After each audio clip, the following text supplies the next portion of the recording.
Hi everyone. So I did the same mistake again. Not mistake, but did the same thing again, where I didn't have time last night to make the video, so I decided to make it this morning. But in hopes to make it better, I have a really nice background, the Papal Palace of Avignon. So I hope it makes up for it. And I have a lot of tourists behind me. Yay! So I'm just gonna be a little bit embarrassed. I'm just gonna maybe turn red for a little bit. Maybe stop talking at some point. No, so yesterday in Orange, it was quite nice. Well, there was the big amphitheater, which is like the biggest thing in Orange. But I didn't go through it, first of all, because I didn't really have the time. And secondly, yeah, it was 18 euros. So I was like, I don't want to pay 18 euros to just like quickly go through a 30-minute visit that should maybe last like 3 hours. So I was like, well, you know what? I'm okay without doing it. So didn't do it, just walked around the streets, which was okay. And then started making my way over to Avignon.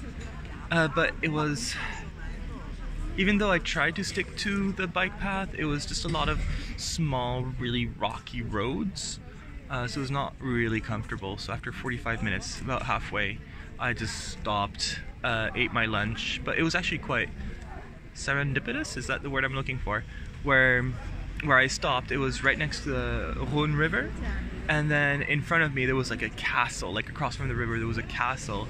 And it looked like deserted. So it was kind of a cool scenery for my lunch, so I really appreciated that. No, and then I kept making my way over. Ended up going, making it to Avignon at 2, where that I was supposed to, and then called my godfather, and he was running a little bit late from work. So I just spent a little bit of time going around, getting a map of Avignon. By the time he came back, we went out for a beer, we chatted, yeah, it was just really nice to catch up on like family, catch up on all the the big stuff. And then, what did we do? Sorry, there's a lot of tourists all of a sudden, it's a little bit embarrassing. I'll just keep going, just really quietly. Yeah, I won't talk for a little bit. Then...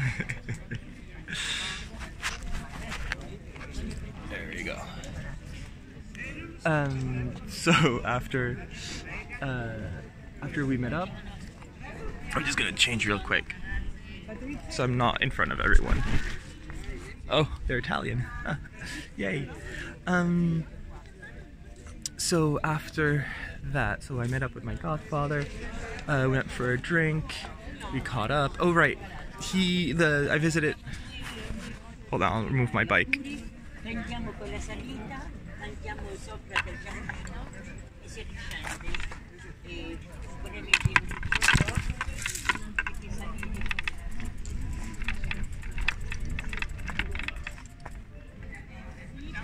There we go.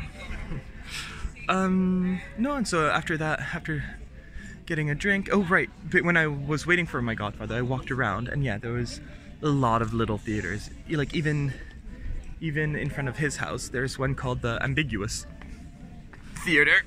And yeah, there's a little story to go with that, but I won't share it just yet.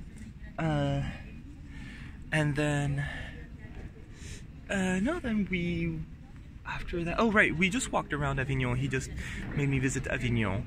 And so we saw, like, there's a lot of cafes, like, coming out through the wazoo, like, cafes everywhere, like, ready to serve. Also a lot of little plazas between the buildings, and a lot of little churches. So it's really, like, a historical city. And finally we came up to here, to the Papal Palace. And he asked me, do you want to go inside? And I was like, well, I could, sure. Like, he's like, I've only been in once, and I wouldn't mind doing it again. So we went inside. He treated me inside, and it was great. It was a little bit of history. the popes were like wandering popes, like they didn't really have a seat just yet, like they weren't in Rome all the time, so they were just wandering. And so suddenly a French pope was elected, and he decided to come in here, build it actually, and it took about 20 years to build, and there were 11 popes that used this as their papal palace, and this was in the 1300s. So that was kind of interesting. And yeah, it was mostly built under 2 popes. And yeah, that's about it for the history part of it. What was kind of cool about the visit though, is that, this might be nicer, was that, no, that doesn't look that. There you go. They give you an iPad and some headphones, and you would go around, and every time you would enter a new room, it would know, and then it would play like a little bit of history about the room. And so that was kind of cool. But what I thought was excellent, and I think every historical place should have something like this, especially in Egypt, it's you would come in, and then it would be like, ooh, there's a time machine episode. And so you would find the little time machine seal, put your iPad over it, it would like back in time, and then with your iPad you could like go over the room, and it would show you how it looked like back then. So because like when you go in, it looks like an old cathedral without any decoration, but they're like, no, like that's not how it's supposed to be. It's supposed to be with tapestries everywhere, it's supposed to be with tables, it's supposed to be like filled with stuff. So it was kind of cool to just see everything like that. So I thought that was pretty neat. Anything else important? Oh yeah, one of my favorite rooms was there was a big dining room where popes could have like big parties. But then there was the kitchen right next to it. And the kitchen had this like enormous chimney. It measured about 18 meters, and it was just like looking up, it just kind of gave you vertigo. It was so big. But no, everything was pretty neat in there. I think that's all I have to say about the Papal Palace. Yeah. And I'm gonna take a couple of pictures again today, especially like around the corner, because there's this really neat part. But then, so after that, when we got the ticket for this, we also got the ticket for the bridge of Avignon, which like cuts halfway, like it doesn't go all the way through the river. And it's a famous song in France, like for kids, like Sur le pont d'Avignon, on y danse, on y danse. So we ended up doing that as well, and it's just a bridge, so it's not super interesting, but what was kind of neat, and of course you would see like French tourists dancing on it and like filming themselves doing it. I didn't do it, I really regret it, but you know, to each their own. And yeah, what was really neat was that you would have a nice view of the city from the bridge, so that was kind of neat. And then we just made our way back to his apartment. We showered, we just relaxed for a bit. He cut up a watermelon, so we had watermelon, because it was ridiculously hot for September. Like, it was really hot. So we were both of us were quite sweaty and quite gross. So then we had a shower, we relaxed, ate watermelon, and then we went out again, and he treated me for dinner. And he took me to one of the restaurants that he wanted to go, but it was closed for a private event. And then we went somewhere else, and it was closed because it was a Monday, and one of them was full. And so we ended up eating right there, which was really neat, because you would have this as a background, and especially like right now, the sun is behind it. But last night, the sun was setting in front of it, so you would make a really nice color. And then yeah, the sun completely set, and so it was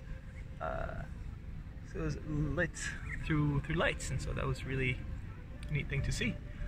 Dinner was okay. I had French onion soup and an omelette with vegetables from the region, and it was okay. It wasn't great, but I think the view more than made up for it. And then my godfather Loic chose the wine, and that was delicious. It was from the region as well.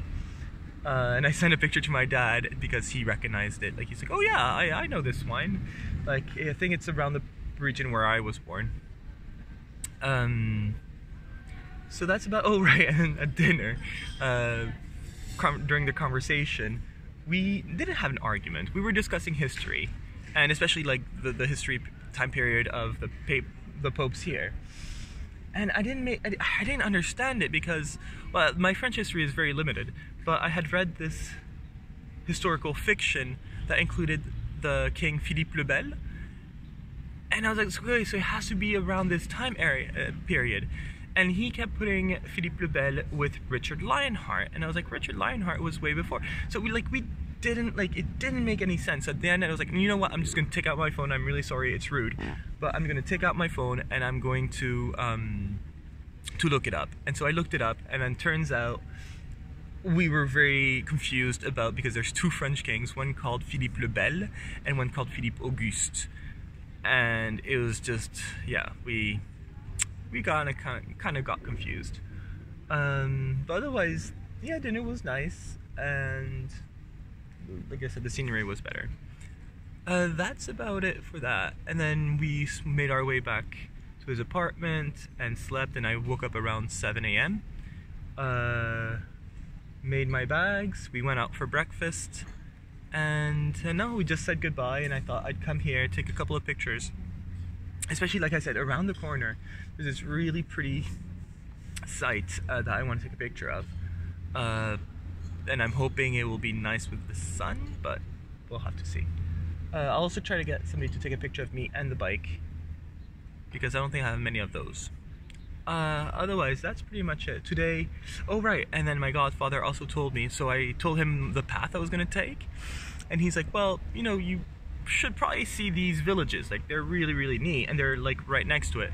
So he amended my route, just so that I would see some really nice things in the area. So today I'm gonna make it to Apt, which is not that far, but I'm guessing with all the stops I'm going to make, it's going to end up being a whole day thing.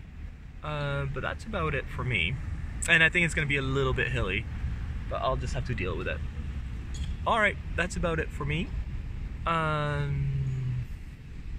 Yeah, I don't think there's anything else I forgot to mention. Alright, bye.